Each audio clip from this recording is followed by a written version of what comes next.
What are we doing here? And where are we gonna go? It's like we just woke up one morning and then it's welcome to the show. Don't ask any questions, just go with the flow. Make as much money as you can and try your best not to get broke. Copy everything you see on the TV, from the hairstyles to the clothes, and don't think too often, just do exactly as you're told. And if you ever get confused, then just turn towards the alcohol. You'll still hear your thoughts, then just turn up the radio as you learn to live a lifestyle of drugs, sex, and rock and roll. But in all honesty, I just need to know, is there more to the cycle than growing and getting old? Living and dying just to leave behind a happy home and a whole lot of property that somebody else is going to own. I just really need to know before the casket's closed, 'cause I'm not willing to gamble with my soul, nor am I ready to take any chances. These are just simple life questions and I'm just searching for some answers. Like, what are we doing here? And what is our purpose? How did we get here, and who made us so perfect? And what happens once we go, or is this world all really worth it?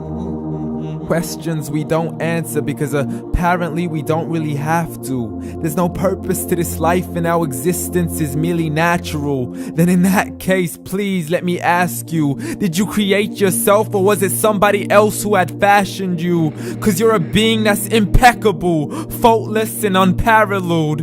You're a product of supreme intelligence and I'm merely being rational. For there isn't a camera on this earth that can come close to the human eye, nor a computer that can compete alongside the human mind. And if the whole world was to come together, we wouldn't be able to create a single fly. So many signs, yet we still deny.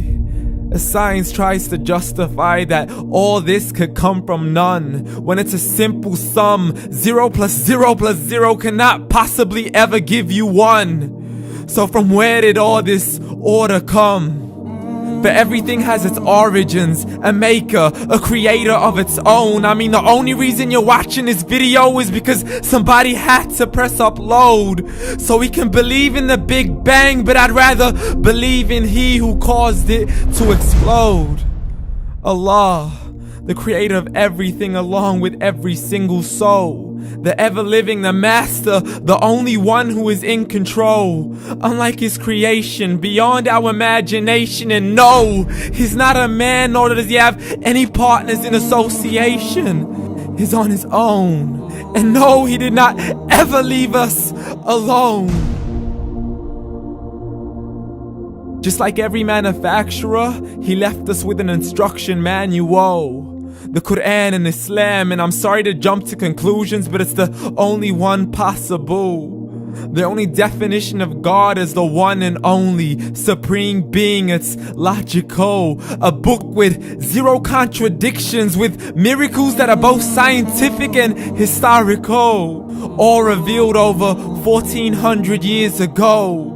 Like the detailed description of the human embryo. The descriptions of the human embryo in the Quran cannot be based on scientific knowledge in the 7th century. To the mountains as pegs holding firm the earth below, and the 2 seas that don't mix in a complete separate flow. To the planets in orbit, alternating night and day as they stay in flow. The expansion of the universe and the creation of everything from H2O.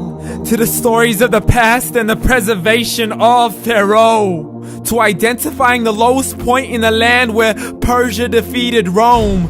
The gushing fluid that created man in the glands between the ribs and the backbone. And not a word has changed, it's still the same. So please explain how all this was known over 1400 years ago. To a man who couldn't read or write, as he would recite whatever the angels spoke. And if you still don't believe, please try to come up with something that's even close. But you can't, so we took God as a mockery and his messengers as a joke. Muhammad could not read or write.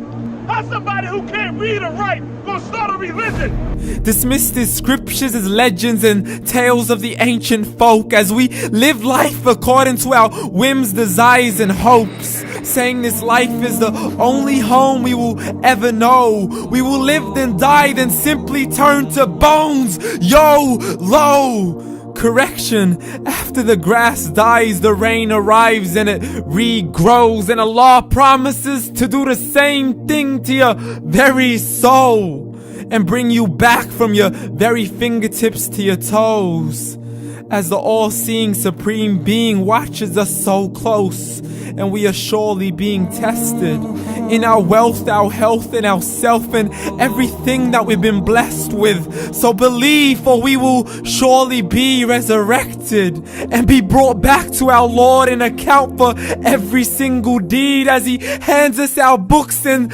orders us to read. From the bad to the good and everything in between. You yourself are sufficient for your own accountability, so don't be mad at me. You are the one who thought He wouldn't come back to me. I gave you a whole life long to search after me, but you were busy in all that which was temporary. So read, and glad tidings to all those who believed. And if you disbelieve, read. And don't let that day be the first day you find out what your life really means. Read.